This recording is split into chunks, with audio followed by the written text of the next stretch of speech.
Good morning student.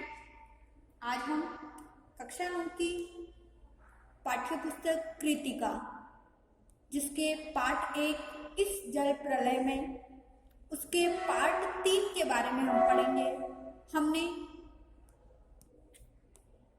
हमने पिछली कक्षा में पार्ट 1 पार्ट 2 के बारे में पढ़ा था इसी चैप्टर के। तो किस प्रकार से लेखक फणीश्वर नाथ रेणु ने इस पाठ में पटना शहर में आई बाढ़ जो कि 1967 में आई थी जिसका वर्णन किया है, और इसी पाठ को लिखते समय सन 1947 यानी कि 1947 और 1949 में आई हुई बाढ़ों का भी लेखक के मस्तिष्क में चलचित्र चलता है और उसके माध्यम से वह लिखते हैं। तो आज हम इस चैप्टर के पार्ट 3 के बारे में हम पढ़ेंगे कि किस प्रकार से पटना शहर में जब बाढ़ आई थी तो हल्ला बल्ली मच गई थी। इधर से उधर लोग भागने लगे थे, खाने पीने के लिए सामानों को इकट्ठा करने लगे थे, अपना जीवन यापन करने के लिए और रहने के लिए घरों में सुरक्षित जो सामान थे उनको सुरक्षित रखने के इधर से उधर ठिकाने ढूंढ रहे थे। तो किस प्रकार से वो अपना जीवन बचाव करने की कोशिश कर रहे थे। और 1967 यानी कि 1967 में जब पुनपुन का पानी, पुनपुन नदी का नाम है, पुनपुन नदी का पानी राजेंद्र नगर में घुस आया। एक नाव पर कुछ सजे धजे युवक और युवतियों की टोली किसी फिल्म में देखे हुए कश्मीर का आनंद घर बैठे लेने के लिए निकली थी। तो कुछ युवक युवतियां थी जिनका एक ग्रुप बना हुआ था, टोली बनी हुई थी, वो पिकनिक मनाने के लिए निकले थे। तो ऐसा लग रहा है जैसे कोई फिल्म का दृश्य हो। नाव पर स्टोव जल रहा था, केतली चढ़ी हुई थी, बिस्कुट के डिब्बे खुले हुए थे। एक लड़की प्याली में चम्मच डालकर एक अनोखी अदा से नेस्कैफे के पाउडर को मथ रही थी, एस्प्रेसो बना रही थी। शायद दूसरी लड़की बहुत मनोयोग से कोई सचित्र और रंगीन पत्रिका पढ़ रही थी। बहुत मनोयोग से मतलब बिल्कुल ध्यानपूर्वक। एक युवक दोनों पांवों को फैलाकर बांस की लग्गी से नाव खे रहा था। दूसरा युवक नाव चला रहा था, है ना। दूसरा युवक पत्रिका पढ़ने वाली लड़की के सामने अपने घुटने पर कोहने टेक कर कोई मनमोहक डायलॉग बोल रहा था। पूरे वॉल्यूम में बजते हुए ट्रांजिस्टर पर गाना आ रहा था। हवा में उड़ता जाए मेरा लाल दुपट्टा मलमल का, हो जी। हमारे ब्लॉक के पास गोलंबर में नाव पहुंची थी कि अचानक चारों ब्लॉक की छतों पर खड़े लड़कों ने एक साथ ही किलकारियां, सीटियां, फप्तियां यानी कि कमेंट भरी हुई बातें, व्यंग भरी हुई बातें की वर्षा कर दी। उस दृश्य को देखकर जो पिकनिक मनाने जो युवक युवती आए थे तो उनका दृश्य इस प्रकार से था जैसे कोई नाव चला रहा था, कोई उस पर स्टोव रखा हुआ था, कोई चाय बना रहा था, कोई बिस्किट खा रहा था और कोई गाने गा रहा था। वो तो एंजॉय कर रहे थे, परंतु जो वहाँ के लोग थे राजेंद्र नगर के, तो उन्हें तो पता था कि बाढ़ आ रही है और इन लोगों की जान मुसीबत में, परंतु फिर भी ये एंजॉय कर रहे हैं तो वो उन पर कमेंट करने लगे। इस गोलंबर में किसी भी आवाज की प्रतिध्वनि मंडरा कर गूंजती है, सो सब मिलकर स्वयं ही जो ध्वनि संयोजन हुआ उसे बड़े से बड़े गुणी संगीत निर्देशक बहुत कोशिश के बावजूद नहीं कर पाते। उन फुहड़ युवकों की सारी, फुहड़ मतलब भद्दे, सारी एग्जीबिशनिज्म यानी कि प्रदर्शन, दिखावा तुरंत छूमंतर हो गई और युवतियों के रंगे लाल ओठ और गाल काले पड़ गए, यानी कि वो बाढ़ को देखकर इतना घबरा गए। नाव पर अकेले ट्रांजिस्टर था जो पूरे दम के साथ मुखर था। नैया तोरी मझधार, होशियार काहू राम सिंगार, पनिया आ रहलो है, ना अह रहलो है। 2:30 बज गए हैं मगर पानी अब तक आया नहीं। लगता है कहीं अटक गया, अथवा जहां तक आना था आकर रुक गया, अथवा तटबंध पर लड़ते हुए इंजीनियरों की जीत हो गई शायद, या कोई देवी का चमत्कार हो गया। तो इंतजार कर रहे थे कि बाढ़ का पानी तुरंत ही घुसकर आगे बढ़ता आएगा, परंतु जब उन्हें लगता है कि बाढ़ का पानी आगे नहीं बढ़ा तो सोचने लगते हैं कि या तो किसी देवी देवताओं का चमत्कार हो गया है या कोई इंजीनियर है जो कि किनारे पर लड़ते लड़ते उन्होंने शायद जीत हासिल कर ली। नहीं तो पानी कहीं भी भरा जाए तो किधर से, रास्ता तो इधर से ही है।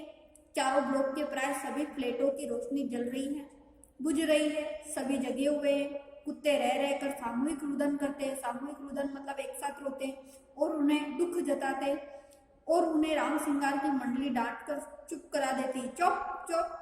अचानक जब कुत्ते भौंकते हैं, रोते हैं, तो उन्हें वो जो मंडली थी उनको की वो क्या करती है, एक साथ चुप करा देती। मुझे अचानक अपने उन मित्रों और स्वजनों की याद आई। स्वजन मतलब जो अपने परिवार के सदस्य, यानी कि अपने जन की याद आई, जो कल से ही Pataliputra colony, Shri Krishnapuri Boring Road के अथाह जल में गिरे हैं। जितेंद्र जी, विनीता जी, बाबू भैया, इंदिरा जी पता नहीं कैसे हैं, किस हाल में हैं वे। शाम को एक बार पड़ोस में जाकर टेलीफोन करने के लिए चोंगा उठाया। बहुत देर तक कई नंबर डायल करता रहा। उधर सन्नाटा था एकदम, कोई शब्द नहीं, टुंग फुंग कुछ भी नहीं, यानी कि किसी प्रकार की कोई आवाज नहीं, बिल्कुल सुनसान, साइलेंट। बिस्तर पर करवट लेते हुए फिर एक बार मन में हुआ कुछ लिखना चाहिए, लेकिन क्या लिखना चाहिए? कुछ भी लिखना संभव नहीं, और क्या जरूरी है कि कुछ लिखा ही जाए? नहीं। फिर स्मृतियों को जगाऊं तो अच्छा, पिछले साल अगस्त में नरपतगंज थाना चक्करदाहा गांव के पास छाती भर पानी में खड़ी एक आसन प्रसवा मतलब ऐसी स्त्री जिसके आजकल में या एक दो दिन में बच्चा होने ही वाला हो, हमारी ओर गाय की तरह टुकुर टुकुर देख रही थी। नहीं, अब भूली बिसरी याद नहीं, बेहतर है आंखें मूंदकर सफेद भेड़ों के झुंड देखने की चेष्टा करूं। उजले उजले सफेद भेड़ों के झुंड, किंतु सभी उजले भेड़ अचानक काले हो गए। बार बार आंखें खोलता हूँ, मूंदता हूँ, कालों को उजला करना चाहता हूँ, यानी कि वो बार बार कुछ लिखने का सोचता है, परंतु उसे कुछ लिखने का सही तरीका नहीं मिल पा रहा, सही सोच नहीं पा रहा है। तो उसे लग रहा है जैसे कि सफेद भेड़ों का झुंड अचानक क्या हो गया, काला पड़ गया। भेड़ों के झुंड भूरे हो जाते हैं, उजले भेड़, काले भूरे किंतु उजले गेहूं रंग के भेड़। ओई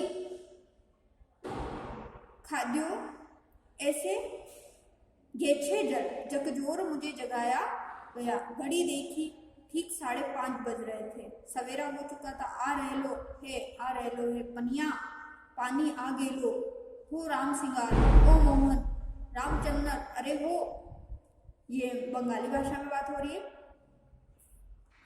आंखें मलता हुआ उठा पश्चिम की ओर। थाना के सामने सड़क पर मोटी डोली की शक्ल में मुंह में जाग फेन लिए पानी आ रहा था। मुंह में जाग फेन लिए मतलब गाय के मुंह में जिस प्रकार से जाग आता है उस प्रकार से क्या हो रहा था, पानी का भी बहाव दिखाई दे रहा था। ठीक वैसे ही जैसे शाम को कॉफी हाउस के पास देखा था। पानी के साथ साथ चलता हुआ, किलोल करता हुआ बच्चों का एक दल, किलोल मतलब शोर मचाता हुआ। उधर पश्चिम दक्षिण कोने पर दिनकर अतिथिशाला से और आगे बंगी बस्ती के पास बच्चे कूद रहे हैं। कूद क्यों रहे हैं? नहीं, बच्चे नहीं, पानी है। वहां मोड़ है, थोड़ा अवरोध है, इसीलिए पानी उछल रहा है। पश्चिम उत्तर की ओर ब्लॉक नंबर 1 के पास पुलिस चौकी के पिछवाड़े में पानी का पहला रेला आया। ब्लॉक नंबर 4 के नीचे सेठ की दुकान की बाएं बाजू में लहरें नाचने लगी। अब मैं दौड़कर छत पर चला गया। चारों ओर शोर, कोलाहल, कलरव, चीख पुकार और पानी का कलकलरव मतलब पानी का शोर, पानी की आवाज, लहरों का नर्तन। सामने फुटपाथ और पार कर अब पानी हमारे पिछवाड़े में सशक्त बहने लगा है। गोलंबर के गोल पार्क के चारों ओर पानी नाच रहा है। आ गया है। पानी बहुत तेजी से बढ़ रहा है, चढ़ रहा है। करंट कितना तेज है, करंट मतलब पानी का बहाव कितना तेज है। सोन का पानी है, सोन मतलब गंगा नदी, नदी का नाम है, नहीं गंगा जी का है। आगे लो। सामने की दीवार की ईंटें जल्दी जल्दी डूबती जा रही है। बिजली के खंभे का काला हिस्सा डूब गया। ताड़ के पेड़ का तना क्रमशः डूबता जा रहा है। अभी यदि मेरे पास मूवी कैमरा होता, अगर एक टेप रिकॉर्डर होता, बाढ़ तो बचपन से ही देखता आया हूँ, किंतु पानी का इस तरह आना कभी नहीं देखा। अच्छा हुआ जो रात में नहीं आया। नहीं तो भय के मारे न मेरा जाने मेरा क्या हाल होता। देखते ही देखते गोल पार्क डूब गया, हरियाली लोप हो गई। हरियाली लोप हो गई मतलब जो हरियाली छाई हुई थी वो भी हट गई। अब हमारे वो भी डूब गई एक तरीके से पानी में। अब हमारे चारों ओर पानी नाच रहा था। भूरे रंग के भेड़ों के जो भेड़ दौड़ रहे हैं, भूरे भेड़, वह चाय वाले की झोपड़ी गई, चली गई। काश मेरे पास एक मूवी कैमरा होता, एक टेप रिकॉर्डर होता तो क्या होता। अच्छा है कुछ भी नहीं। कलम थी वह भी चोरी चली गई। अच्छा है कुछ भी नहीं मेरे पास। तो इस प्रकार से लेखक ने ये जो चैप्टर लिखा है वो एक रिपोर्ट त्रास शैली में रिपोर्ट के रूप में लिखा है, घटना के रूप में लिखा है। तो